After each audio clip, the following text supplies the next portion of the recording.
Hey YouTube, welcome back to my financial focus. In this video, I'm going to talk about the consolidated statement of cash flows and just go into detail as to how we can read this statement and what each line item in this statement actually means. So thanks in advance for leaving a like, and let's get right into the video. First and foremost, we can see that it's broken up into three parts: cash flows from operating activities, cash flows from investing activities, and cash flows from financing activities. The operating activities have to do with the actual operations of the business. So the cash inflows and outflows from actually, in Tesla's case, selling cars or paying for inventory and things like that. Cash flows from investing activities has to do with buying property, plant, and equipment, as well as different marketable securities like stock or shares in other businesses. And then cash flows from financing activities has to do with raising money by issuing stock or raising money by borrowing money from banks and things like that. So the first line item we see is net income, and they get this line item straight off of the income statement right here. As we can see on their income statement, it says $862 million, and so that line item gets put here. And then we're making all of these adjustments because some of the expenses and revenues that get put on the income statement don't actually have cash leaving or coming into the business when they are booked onto the income statement. And so we have to adjust for those different line items to get a better look at the inflows and outflows of cash in the business as opposed to just revenues and expenses. The first line item right here we see is depreciation, amortization, and impairment. Depreciation is basically just a non-cash expense that's recorded to account for the useful life of tangible assets. And amortization and impairments are very similar, except instead of dealing with tangible assets the way depreciation is, amortization and impairment deal with intangible assets, things like goodwill or a business's brand, basically assets that produce revenue for the business but aren't assets that we can actually touch, like a plant, for example.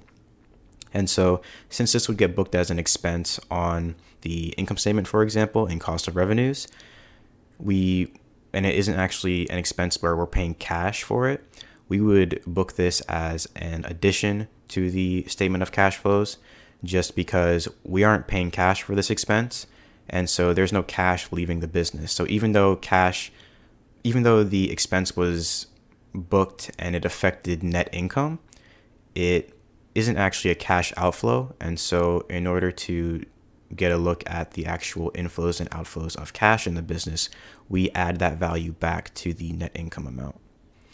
Then stock-based compensation is when a business pays their employees with stock as opposed to with cash.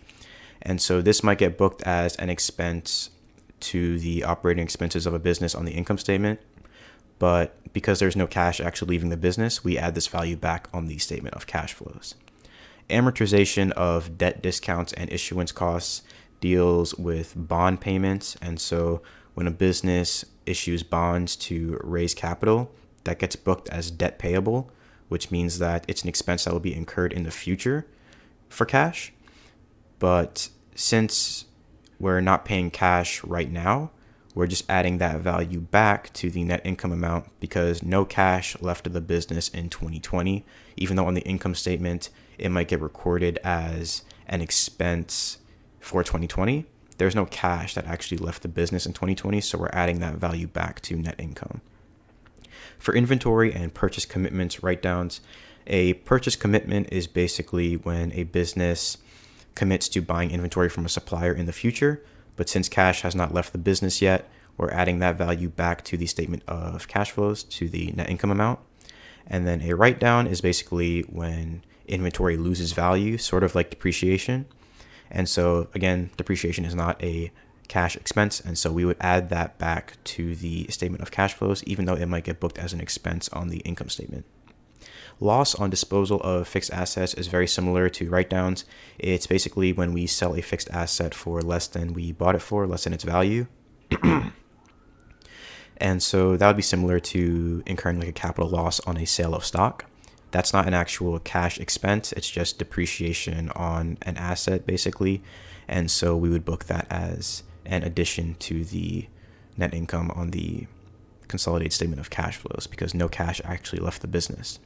Foreign currency transactions, that we would basically zero out in the operating activity section so that we can account for it later on in the effects of exchange rate on cash in this account down here. And then non-cash interest and other operating activities. This varies from business to business, but basically sometimes operating expenses are made without cash. And so, for example, somebody could pay stock for a transaction as opposed to paying cash, and that would be an expense on the income statement, but it would not be a cash expense during 2020, and so that would get added back on the statement of cash flows. And then operating cash flow from repayment of discounted convertible notes. Basically, a convertible note is something that's offered to an investor and gives them an opportunity to earn interest on their note, but they can also convert that note into a predetermined amount of shares of the business in the future. And so repayment of this would basically just be a cash outflow, as we can see right here in 2019, as it was booked as a cash outflow. And then, so this part of the cash flows from operating activities section applies to the income statement, but then this part applies to the balance sheet. And there are also accounts on the balance sheet that we are going to have to add back and subtract from the cash flow statement to account for the actual cash leaving and coming into the business. And the first line item is accounts receivable, which is basically in Tesla's case when they sell goods or services, but they don't actually receive cash when they sell them. They might get booked as like revenue during that period, but they would be accounts receivable, which means we're going to receive the cash in the future. Since we have not received the cash yet, we would subtract this amount from the net income amount on the statement of cash flows, because even though it might get recorded as part of the net income revenue for 2020, it isn't going to be recorded as a cash inflow because we have not received any cash yet. For inventory, obviously when a business buys inventory, they're paying cash to buy the inventory. That'll get booked as a cash outflow. Operating lease vehicles for Tesla, in this case, this could honestly be a couple of different things. It could be a mixture of revenue they've received that they haven't paid for in cash yet, as well as vehicles that they've paid cash for to use as part of a lease agreement. So, I mean, it could be just cash they haven't received by leasing out vehicles, or it could be just cash that they've paid out to lease vehicles from other companies. Prepaid expenses. This is basically when a business pays expenses before actually realizing the benefits of those expenses. And so obviously this is a cash outflow.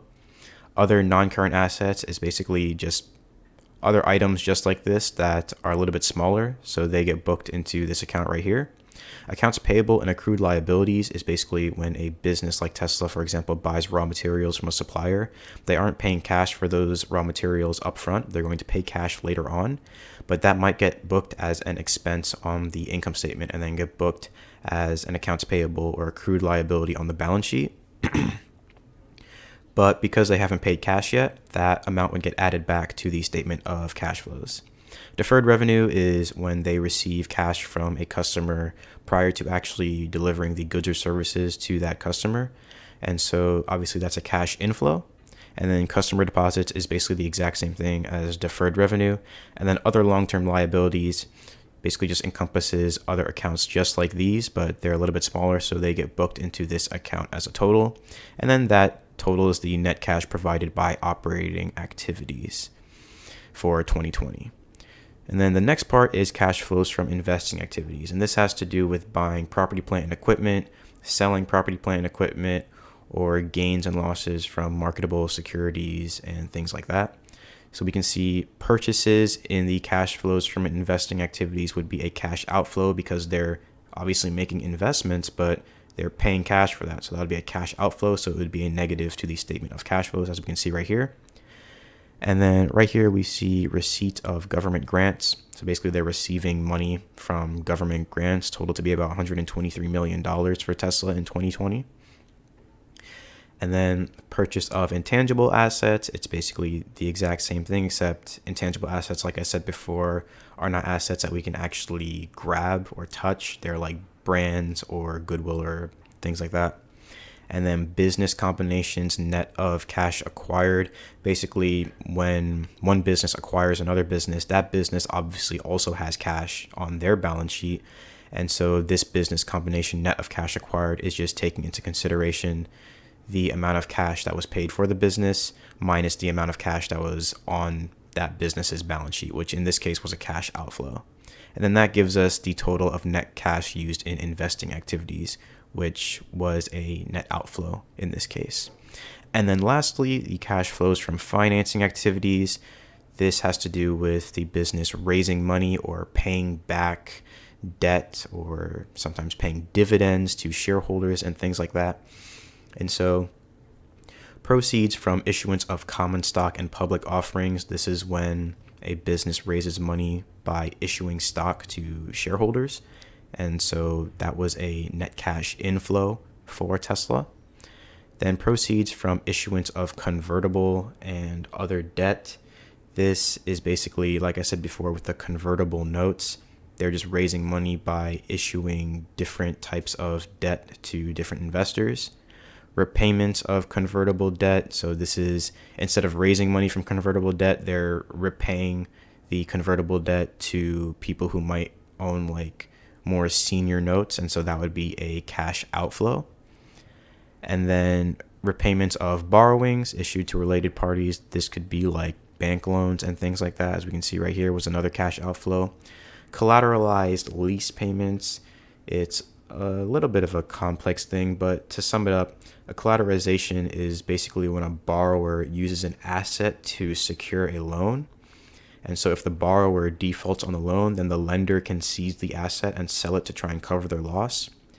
And a collateralized lease payment is basically an interest payment that a lessee would make to borrow on a collateralized basis. So this would be a cash outflow.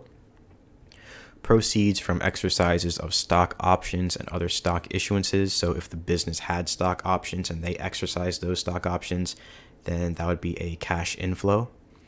And then right here, principal payments on finance leases. That's exactly what it sounds like when they are basically borrowing money and then they're making principal payments. So that's another cash outflow. Debt issuance costs. This is, as I mentioned before, similar, to when they're issuing bonds and there's like debt payable in the future. There's a cost that comes with that, so that'll be another cash outflow. Purchase of convertible note hedges. A convertible note hedge is definitely not like a beginner level thing. I don't even really understand it that well, but from what I do know about it, it's basically when a convertible bond is purchased and then a short stock position is open to create an increase in the yield. So it's basically like a derivative trading strategy. And in this case, in 2019, Tesla recorded a cash outflow for that. Proceeds from issuance of warrants. A warrant is another type of derivative that offers someone the right but not the obligation to buy or sell a security at a given strike price before expiration date. And Tesla recorded a cash inflow for that. And then proceeds from investments by non-controlling interests in subsidiaries. A non-controlling interest is basically an entity who owns less than 50% of outstanding shares, and a subsidiary is a smaller business that belongs to the parent company. And so in this case, there were proceeds or gains that this business in particular made by investments from non-controlling interests into the business. So that was a cash inflow. Then distributions paid to non-controlling interests in subsidiaries. So this could be like dividends or something, which was a cash outflow. And then payments for buyouts of non-controlling interests. So basically, this is when a business might try to pay money to basically tell like people who have a non-controlling interest in the business to like just go away, I guess. And so they're basically trying to buy them out. So that would be a cash outflow for Tesla in this case. And then that gives us the total net cash provided by financing activities, which in this case was a cash inflow for Tesla in 2020, which means that they raised more money than they paid back during their financing activities in 2020. Then the effects of exchange rate, as I touched on briefly before, some cash might be held in foreign currencies, and so the changes in foreign exchange rates could alter the value of the cash that's being held. So the effects of exchange rate would take this into account. And then after all that, we see the net increase in cash, which is basically just the cash at the beginning of the period, which is recorded right here.